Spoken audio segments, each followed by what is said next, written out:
వర్షాకాలం అప్పటిదాకా భానుడి భగభగలతో అల్లాడిపోయిన ప్రజలను చిరుచినుకులతో పలకరించే కాలం, అన్నదాతలకు అభయం ఇచ్చే కాలం, ప్రాజెక్టులన్నింటికీ లక్షల క్యూసెక్ల నీటితో నిండుతనం తెచ్చే కాలం.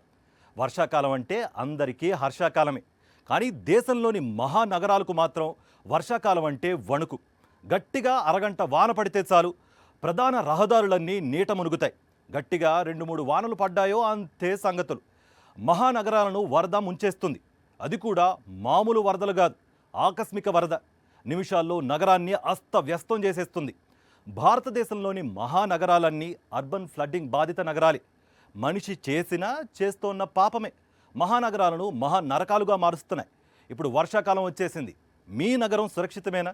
మీ నగరంలో మీరు సురక్షితమేనా? దీనిపైనే ఇవాల్టి మ్యాగజైన్ స్టోరీ. ఢిల్లీ, ముంబై, బెంగళూరు, చెన్నై, హైదరాబాద్ ఇలా చెప్పుకుంటూ పోతే దేశంలో ఎన్నో మెట్రోపాలిటన్ సిటీస్ ఉన్నాయి. పొట్ట చేత పట్టుకుని వచ్చేవారిని ఆదరిస్తాయి. ఎన్నో ఆశలతో కలలతో అడుగుపెట్టేవారిని హక్కున చేర్చుకుంటాయి. బీద బిక్కి నుంచి బిలీనీర్ల వరకు అందరికీ చోటిస్తాయి. కానీ మనిషి ఏం చేశాడు? ఏం చేస్తున్నాడు? ఆశ్రయం ఇచ్చిన నగరాల మీద ఆక్రమణలతో దండెత్తుతున్నాడు. నాలాలు ఆక్రమణ, చెరువుల కబ్జా ఫలితం వరద ముప్పులో మహానగరాలు అల్లాడిపోతున్నాయి. ప్రతి ఏడాది వర్షాకాలంలో 2-3 మహానగరాలైన వరదలు ముంచెత్తుతున్నాయి. ప్రాణాలను బలికోరుతున్నాయి. భారీ ఆస్తి నష్టం కలిగిస్తున్నాయి. లక్షల మంది ప్రజల జీవితాలను తీవ్రంగా ప్రభావితం చేస్తున్నాయి. ఇప్పుడు ముంబైని, ఢిల్లీని వరద వణికిస్తోంది. మిగిలిన నగరాలను గత అనుభవాలు భయపెడుతున్నాయి. మహానగరాలు, మెట్రోపాలిటన్ సిటీస్, కాస్మోపాలిటన్ సిటీస్ ఎలా పిలుచుకుంటే ఏంటి? ఢిల్లీ, ముంబై, బెంగళూరు, చెన్నై, హైదరాబాద్, కల్కత్తా ఇలా చెప్పుకుంటూ పోతే భారతదేశంలో మహానగరాల సంఖ్య పెద్దదే. ఒక్కో నగరంలో 1 కోటికి పైగానే జనాభా. ఒక్కో నగరానికి 1 కోటి ఆశలతో వలస వచ్చే ప్రజలు. అందరినీ అక్కున చేర్చుకునే మహానగరాలు వారి వారి స్థాయిని బట్టి కొత్త జీవితాలనిస్తాయి. రేపటి రోజుపై భరోసానిస్తాయి, భద్రతనిస్తాయి. వర్షాకాలంలో అందరికీ హర్షాకాలమే. కానీ నగరాల్లో నివసించే వారికి మాత్రం అది వరద కాలం, ముప్పు కాలం. ఇదిగో ఇలా చూడండి, ముంబై మహానగరం ఇప్పుడు ఎలా ఉందో. వారం రోజులుగా కురుస్తూ ఉన్న భారీ వర్షాలతో ముంబై ఉక్కిరి బిక్కిరైపోతోంది. రాత్రి నుంచి కురుస్తూ ఉన్న కుంభవృష్టికి ముంబై రోడ్లు చెరువుల్లా మారిపోయాయి. అండర్ పాసుల్లో వరద పోటెత్తింది. రైల్వే లైన్లు, లోతట్టు ప్రాంతాలు నీటితో నిండిపోయాయి. ఇళ్లు, దుకాణాలు, కార్యాలయాల్లోకి వాన నీరు చేరటంతో ప్రజలు తీవ్ర ఇబ్బందులు పడుతున్నారు. ముంబై, పాల్ఘర్ ప్రాంతాలకు ఎల్లో అలర్ట్ జారీ చేసింది ఐఎండీ. థానే, నవీ ముంబైకి ఆరెంజ్ అలర్ట్ జారీ చేసింది భారత వాతావరణ విభాగం. చెన్నై, బెంగళూరు, హైదరాబాద్, ఢిల్లీ ప్రతి మహానగరాన్ని వర్షాకాలంలో వరద భయం వెంటాడుతూనే ఉంది. వర్షాకాలంలో వానలు సహజం, నదులు ఉప్పొంగటం సహజం, ప్రాజెక్టులు నిండటం సహజం, వరదలు సహజం. అర్బన్ ఫ్లడింగ్ మాత్రం అలా సహజం అనుకోవటానికి వీల్లేదు. ఎందుకంటే ఒక్క భారీ వర్షం పడితే చాలు, ఒక్క కుంభవృష్టి కురిస్తే చాలు, నగరంలో ప్రళయం మొదలవుతుంది. హఠాత్తుగా వరద ఉప్పొంగుతుంది. ఆ మాటకొస్తే కుంభవృష్టి కూడా అక్కర్లేదు. 4-5 రోజులు కంటిన్యూగా ఒక మోస్తరుగా వర్షం పడినా చాలు, వరద పోటెత్తుతుంది. లోతట్టు ప్రాంతాలను ముంచేస్తుంది. ప్రాణ నష్టం, ఆస్తి నష్టం, అతలాకుతలమైన జనజీవనం. ప్రతి నగరానికి ఈ భయంకర అనుభవం ఉంది. అందుకే ఇప్పుడు ముంబైలో మొదలైన వరదని చూసి దేశంలో మహానగరాలన్నీ భయాందోళనకు గురవుతున్నాయి. వర్షాకాలంలో మహానగరాలను వరద భయం వణికించడానికి కారణం మనమే, మనిషే. చెరువులు, డ్రైనేజీల ఆక్రమణలు. ఆ నగరం ఈ నగరం అని లేదు. ఆ మాటకొస్తే పట్టణాల్లో కూడా ఇదే దుస్థితి, ఇదే దారుణం. మరోవైపు నగర విస్తరణకు ధీటుగా డ్రైనేజీ వ్యవస్థను విస్తరించటం లేదు, ఆధునీకరణ జరగటం లేదు. కురుస్తూ ఉన్న భారీ వర్షానికి అనుగుణంగా మురుగునీటి కాలువల సామర్థ్యం లేకపోవటం, చాలా చోట్ల వరద నీటి కాలువల నిర్మాణం జరగకపోవటం ముంపు ఉధృతికి కారణమవుతోంది. ఇండియాలో అండర్ గ్రౌండ్ డ్రైనేజీ వ్యవస్థ చాలా తక్కువ. ముంబైలో 2000 కిలోమీటర్ల మేర ఉపరితల కాలువలు ఉంటే 446 కిలోమీటర్లు మాత్రమే భూగర్భ డ్రైనేజీ విస్తరించి ఉంది. హైదరాబాద్ లో 5000 కిలోమీటర్ల డ్రైనేజీ వ్యవస్థ అవసరం ఉండగా ప్రస్తుతం 1500 కిలోమీటర్ల మేర మాత్రమే ఏర్పాటైంది. మురుగునీటి పారుదల వ్యవస్థ ఆధునీకరణలో తీవ్ర అలసత్వం మూలంగా ప్రధాన నగరాలతో పాటు ద్వితీయ, తృతీయ శ్రేణి నగరాలు, చివరికి చిన్న పట్టణాలు సైతం ఏటా వరద ముంపు బారిన పడుతున్నాయి. చెన్నై కానీ, బాంబే కానీ, ముంబై కానీ అండ్ హైదరాబాద్లో కార్బన్ ఫ్లడ్ రావడానికి బేసిక్గా కొన్ని ప్రధానమైన కారణాలు ఉన్నాయి. మొట్టమొదటి కారణం ఏంటంటే ఈ యొక్క ల్యాండ్ యూజ్, ల్యాండ్ కవరేజ్లో 33% అనేది గ్రీన్ బాడీ లేకుండా అర్బనైజేషన్ చేయడం వలన, ఎక్కువ బిల్టప్ ఏరియాకి ఇంపార్టెన్స్ ఇవ్వడం వలన వచ్చే ప్రధానమైన ముఖ్యమైన కారణము. రెండోది ల్యాండ్ యూజ్ ప్రకారము మనము ఇన్ఫ్రాస్ట్రక్చర్ 6% రోడ్ ఇన్ఫ్రాస్ట్రక్చర్ ఇచ్చినప్పుడు దానికి దీటుగా ఈ యొక్క స్టోమ్ వాటర్ డ్రైన్ అనేది ఖచ్చితంగా పెట్టుకోవాలి. ఈ యొక్క స్టోమ్ వాటర్ డ్రైన్ అనేది ఎక్స్క్లూజివ్గా లేకపోవడం వలన ఈ యొక్క ఇంట్లో ఉన్న డ్రైనేజ్ వాటరు, రోడ్డు మీద పడుతున్న వాటర్ రెండు మింగిల్ అవడం వలన డ్రైనేజ్ కెపాసిటీ డెఫిషియన్స్ అవుతుంది. దానివల్ల మీకు డ్రైనేజ్ ఉప్పొంగడము, ఎన్విరాన్మెంట్ ఇంబ్యాలెన్స్ రావడము, క్లైమేట్ హజార్డ్ అవడం జరుగుతుంది. నగరాల విస్తరణలో అత్యంత కీలకమైనది టౌన్ ప్లానింగ్. ఇష్టారాజ్యంగా ఇల్లు కట్టుకుంటూ పోతే కుదరదు. ఇళ్ల అవసరాలకు అనుగుణంగా తాగునీటి సదుపాయం ఎలా కల్పిస్తామో అలాగే మురుగునీటిని బయటకు తరలించేందుకు సరైన సదుపాయం ఉండాలి. అందుకోసమే డ్రైనేజీ వ్యవస్థ అనేది ఉండేది. మన దేశంలో మహానగరాలన్నీ వాటి నిర్మాణం మొదలైన సమయంలోనే నాటి జనాభా సంఖ్య ఆధారంగా అప్పటి అవసరాలకు అనుగుణంగా మౌలిక సదుపాయాలు కల్పించి నిర్మించినవే. అయితే కాలక్రమంలో పెరుగుతున్న జనాభాకు అనుగుణంగా సదుపాయాలను కూడా పెంచాల్సి ఉంది. అక్కడే వ్యవస్థలు ఘోరంగా విఫలమవుతున్నాయి. బెంగళూరు, చెన్నై కొన్ని నగరాల్లో వర్షాకాలంలోనేమో నీళ్ళు చిన్న వానకే మునిగిపోతుంటారు. బట్ అవే నగరాలు మళ్ళీ సమ్మర్లో విపరీతమైన వాటర్ స్కేర్సిటీ. బెంగళూరులో వాటర్ లేదు మొన్న. అలాగే అని కొన్ని నగరాల్లో విపరీతమైన వాటర్ డెఫిషియన్సీ వస్తుంది. అంచేత ఏమిటనమాట, మన ప్లానింగ్లో ఎక్కడో లోపం వచ్చింది. అంచేత ఏంటంటే అర్బన్ ఫ్లడ్డింగ్ కంట్రోల్ చేయాలంటే మన కన్స్ట్రక్షన్ ప్రాసెస్లోనూ, మన బిల్డింగ్స్లోనూ, మనం ఒక నగరాన్ని కానీ ఒక దేశాన్ని కానీ వృద్ధి చేయడంలో తీసుకోవాల్సిన జాగ్రత్తలు చాలా ఉన్నాయి. బెంగళూరు, చెన్నై, ముంబై లాంటి నగరాలు వర్షాకాలంలో తీవ్ర వరదల్లో మునుగుతున్నాయి. ఎండాకాలంలో నీటి కష్టాలతో అల్లాడుతున్నాయి. డ్రైనేజీ వ్యవస్థ దారుణంగా ఉండటం, చెరువులు, కుంటలు, ఆక్రమణలు కొన్ని మహానగరాల్లో వరదలకు కారణమవుతూ ఉంటే ముంబై, చెన్నై లాంటి నగరాల్లో వరదలకు మడ అడవులు, చిత్తడి నేలలు కనుమరుగవటం కూడా కారణమవుతున్నాయి. 2023లో బెంగళూరులో సంభవించిన వరదలకు కారణం తగిన సామర్థ్యం లేని డ్రైనేజీ వ్యవస్థ, ప్రణాళిక రాహిత్యమే కారణమని అనేక నివేదికలు తేల్చి చెప్పాయి. హైదరాబాద్లో సంభవిస్తున్న వరదలకు చెరువులు, నాలాల ఆక్రమణే ప్రధాన కారణమని కిర్లోస్కర్ కమిటీ స్పష్టం చేసింది. దేశంలో అన్ని నగరాల్లో ఇదే పరిస్థితి నెలకొంది. భారీ వరదలు సంభవించిన వేళ హడావుడి చేయటం మినహా సమస్య పరిష్కారానికి ఏ నగరంలోనూ సరైన కార్యాచరణ అమల్లోకి రాకపోవటం మరింత ఆందోళన కలిగిస్తోంది. పిటపట చినుకులు, ఆ పైన జోరు వర్షం.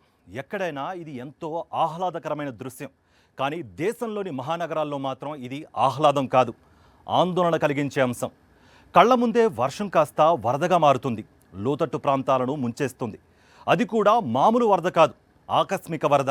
హెచ్చరించే సమయం ఉండదు, జాగ్రత్త పడే వీలుండదు. అప్పటిదాకా ఎంతో అందంగా కనిపించే నగరాలు, భరోసాని అందించే నగరాలు ఒక్కసారిగా భయోత్పాతం సృష్టిస్తాయి.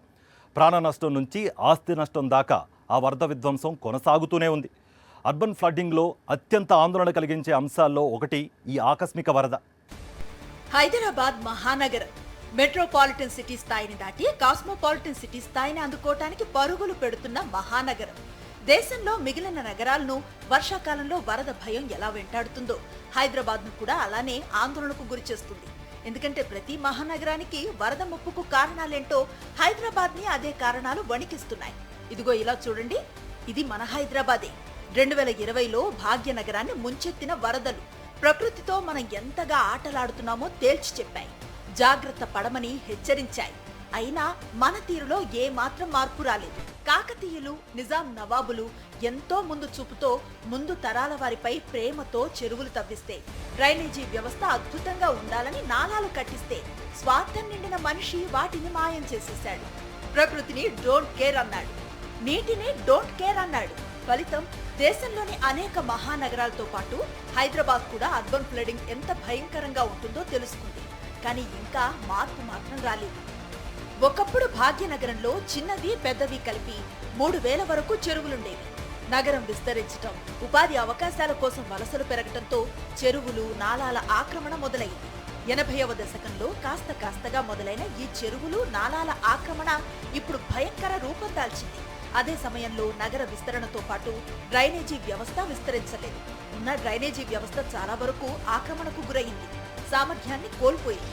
దీంతో వర్షాకాలం వస్తే చాలు భాగ్యనగరాన్ని అర్బన్ ఫ్లడింగ్ వణికిస్తూనే ఉంటుంది. డ్రైనేజ్ సిస్టమ్లో అది నిజాం పీరియడ్లో చేసింది, అది సిస్టమేటిక్గా ఉండేది. ఇప్పుడు తర్వాత పాపులేషన్ చాలా పెరిగిపోయింది. అంటే మనకు 1950లో ఉన్న పాపులేషన్కు ఇప్పుడు సుమారుగా 4 ఇంతలైంది. అదే పద్ధతి లోపల ఆ డ్రైనేజ్ వ్యవస్థ మాత్రం సరిదిద్దుకోలేదు. సో హైదరాబాద్ నగరము యాక్చువల్లీ ఇది ఒక డక్కన్ పీఠభూమి మీద ఉంది. ఎత్తుల పల్లాలు చాలా ఉన్నాయి. మూసీ నది బెడ్ లోపల నుంచి హయ్యెస్ట్ పాయింట్ జూబ్లీహిల్స్లో 300 ఫీట్ల పైన డిఫరెన్స్ ఉంది. అంటే సిటీలో అంతా ఎత్తుల నదులు ఉండటం వల్ల నీళ్ళు ఆగకూడదు, ఎక్కడ కూడా చక్కగా డ్రైనేజ్ అంతా వెళ్ళిపోవాలి. కానీ అలా జరగడం లేదు. గత 10 సంవత్సరాల నుంచి చూస్తున్నాం మనము. ఆ డ్రైనేజ్ వ్యవస్థ అంతా కుప్పకూలిపోయింది. వర్షాకాలం వచ్చిందంటే భయం పడతా ఉన్నది, ముఖ్యంగా లోతట్టు ప్రాంతాల ప్రజలకు. అలాగే ఈ యొక్క డ్రైనేజ్ సిస్టమును సివరేజ్ వాటర్ అంటే రెయిన్ వాటర్, వర్షపు నీరు కూడా రెండు చాలా సందర్భాల్లో కలిసిపోతూ ఉన్నాయి. ఆకస్మిక వరద మహానగరాలను ఆందోళన కలిగించే మరో అంశం ఇది. నదీ పరివాహక ప్రాంతాల నుంచి కొండ ప్రాంతాల వరకు ఆకస్మిక వరద ముప్పు ఉంటుంది. కానీ ఇప్పుడు మహానగరాలను కూడా ఆకస్మిక వరద ముప్పు వేధిస్తోంది. అందుకు కారణం నగరాలన్నీ కాంక్రీట్ జంగిల్గా మారటమే. పడిన వర్షం భూమిలో ఇంకిపోవటానికి అవకాశం లేదు. మరోవైపు అత్యంత వేగంగా వరద నీరు ప్రవహించడానికి కాంక్రీట్ జంగిల్గా నగరం మారిపోవటం కూడా ఒక కారణం. నగరంలో పడిన వర్షము ఇంకే పరిస్థితి లేదు, అవసరం లేదు కనుక ఇమ్మీడియట్గా తక్షణమే అది ఒక ప్రవాహంగా మారుతుంది. దాంతోపాటు వేగం కూడా వస్తుంది దానికి, ఎందుకంటే కాంక్రీట్ మీద జాలువారుతుంది కనుక వేగం వస్తుంది. సో ఈ కైనటిక్ ఎనర్జీ అంటారు, ఈ కైనటిక్ ఎనర్జీ చాలా ఎక్కువ ఉంటుంది. అందుకే నగరాల్లో వరదలు ర్యాపిడ్స్ లాగా ఉంటాయి. అంటే కొండలో మీద నుంచి పడే జలపాతాలు ఎంత వేగంగా ఉంటాయో అంత వేగంగా ఈ నగరాల్లో ఈ కాంక్రీట్ వలన వస్తుంది. గల్లీలు మాయం, ప్రధాన రహదారులు మాయం, కాలనీలకు కాలనీలు మాయం. ఆ మాటకొస్తే నగరాలే మాయం. ఎటు చూసినా జలమయం. ఈ భయంకరమైన అనుభవం దేశంలో ప్రతి మహానగరానికి ఉంది. అందుకే వర్షాకాలం అంటేనే నగరవాసులు బిక్కు బిక్కుమంటూ భయపడాల్సిన దుస్థితి ఏర్పడింది. ముంబైలో గత వారం రోజులుగా పడుతున్న వర్షాలు ముంబై వాసులను మాత్రమే కాదు, దేశంలో అన్ని నగరాల వాసులకు చెమటలు పట్టిస్తున్నాయి. ఎప్పుడు ఏ వాన వరదగా మారి ముంచెత్తుతుందో అన్న ఆందోళన పుట్టిస్తున్నాయి. చెరువుల నుంచి నాలాల దాకా ఆక్రమణలు ఓవైపు, భవిష్యత్తుపై కొండంత భరోసాతో వచ్చే ప్రజలతో వేగంగా విస్తరించే నగర పరిధి మరోవైపు, పెరుగుతున్న నగర అవసరాలకు తగినట్లుగా మౌలిక సదుపాయాల కల్పన జరగకపోవడం మరోవైపు, పాలకుల నిర్లక్ష్యం ఇంకోవైపు. క్లుప్తంగా చెప్పాలంటే మహానగరాలను మహానరకాలుగా మార్చేస్తోంది మనిషే. సమస్యలేంటో మనకు తెలుసు, వాటికి కారణాలేంటో మనకు తెలుసు, వాటికి పరిష్కారాలు ఏంటో కూడా తెలుసు. కానీ విచిత్రమైన అంశం ఏంటంటే ఎన్ని వరదలు ఎన్నెన్ని గుణపాఠాలు చెప్పినా సరే మనం మాత్రం పాఠాలు నేర్చుకోవడం లేదు. చెరువుల ఆక్రమణ, నాలాల ఆక్రమణ అన్నది మహానగరాల్లో ప్రజల వైపు నుంచి జరుగుతోన్న తప్పిదాలు, నేరాలు అయితే వాటిని అరికట్టకుండా చోద్యం చూడ్డానికి మాత్రమే పరిమితం కావడం పాలకుల వైపు నుంచి జరుగుతోన్న దారుణం. సరైన ప్రణాళిక లేకపోవడం వల్ల ఒక గొప్ప ప్రయోజనం నుంచి కూడా వరద ముప్పు ఎలా పొంచి ఉంటుందో చెప్పడానికి హైదరాబాద్ మెట్రో ట్రైన్ ఒక ఉదాహరణ అంటున్నారు పర్యావరణవేత్తలు. అదెలాగో మీరే వినండి. మెట్రో రూట్ ఎక్కడెక్కడ ఉందో ఆ మెట్రో రూట్ కింద, మెట్రో రైల్ రూట్ కింద 3 ఫీట్ల అడ్డం గోడ మెట్రో రైల్ వాళ్ళు నిర్మించారు. ఎక్కడ నీరు ఇటు నుంచి అటు ప్రవహించడానికి వ్యవస్థ ఏర్పాటు చేయలేదు. ఇది ఇన్నేళ్ళైనా కూడా వరద వస్తున్నా కూడా అటు మెట్రో రైలు కానీ ఇటు జిహెచ్ఎంసీ కానీ ఎవరు పట్టించుకోవడం లేదు. మనకు అనేక చోట్ల పంజగుట్ట కానీ, సర్వే ఆఫ్ ఇండియా ఉప్పల్ దగ్గర అనేక చోట్ల ఈ మెట్రో రైలు మధ్యలో నిర్మించిన 3 ఫీట్ల గోడతోటి కూడా వరదలు వస్తుంది. విన్నారుగా, ఒకవైపు ఆక్రమణలు, మరోవైపు విపరీతమైన జనాభా, వేగంగా విస్తరిస్తోన్న మహానగరాలు, ఆ విస్తరణకి తగినట్టుగా ఏర్పాటు కాని మౌలిక సదుపాయాలు, వీటన్నింటికీ తోడు ఉన్న డ్రైనేజ్ వ్యవస్థ నిర్వహణ విషయంలో అలసత్వం అన్నీ కలిపి మహానగరాలను వరద ముప్పులోకి నెట్టేస్తున్నాయి. ప్రతి ఏటా వర్షాకాలం ముందు హడావుడిగా కొన్ని చర్యలు ప్రారంభించడం, ఆ తర్వాత సైలెంట్ అయిపోవడం పాలకుల వైపు నుంచి జరుగుతోన్న ఘోర తప్పిదం. అందుకు చిన్న ఉదాహరణ ఢిల్లీలో 2016లో మురుగునీటి పారుదల నూతన బృహత్ ప్రణాళికను రూపొందించగా ఇప్పటి వరకు కార్యాచరణకు నోచుకోలేదు. బాంబే కావచ్చు, చెన్నై కావచ్చు, సముద్రం పక్కన ఉంటాయి కాబట్టి బాగా వర్షం పడితే ఆ నీళ్లు సముద్రంలోకి పోలేక వరదలు వస్తూ ఉంటాయి. అది ఎప్పుడు ఎక్కువ వర్షం పడ్డప్పుడు. కానీ సాధారణంగా అయితే డ్రైనేజ్ సిస్టమ్ బాగా చేసుకోవాలా, ప్రజలు కూడా డ్రైనేజ్, సీవరేజ్ వాటిని డ్యామేజ్ చేయకుండా ఉండాలా, మెయింటెనెన్స్ సరిగా చేయాలి. ప్రతి సంవత్సరము ఇప్పుడు హైదరాబాద్లో 50 కోట్ల రూపాయలు ఖర్చు పెట్టి దాంట్లో పూడిక తీసినామంటారు కానీ ఎక్కడ తీయడం. ఏ మహానగరమైనా ప్లాన్ చేసుకొని లాస్ట్ 10 years లోపల వర్షాలు ఎట్లా పడ్డాయి, ఇంటెన్సిటీ ఏముంది, ఒక్కొక్క దినం లోపల ఒక 40-50 సెంటీమీటర్స్ వర్షం పడితే ఎలా తట్టుకోగలం, ఆ ప్లానింగ్ చేసుకోవాలా. చేసుకొని ఆ డ్రైనేజ్ అంతా కూడా బాగు చేసుకుంటే బాగుంటుంది. లేనట్టయితే ప్రజలకు ప్రాణ నష్టం, విపరీతమైన ఆస్తి నష్టం.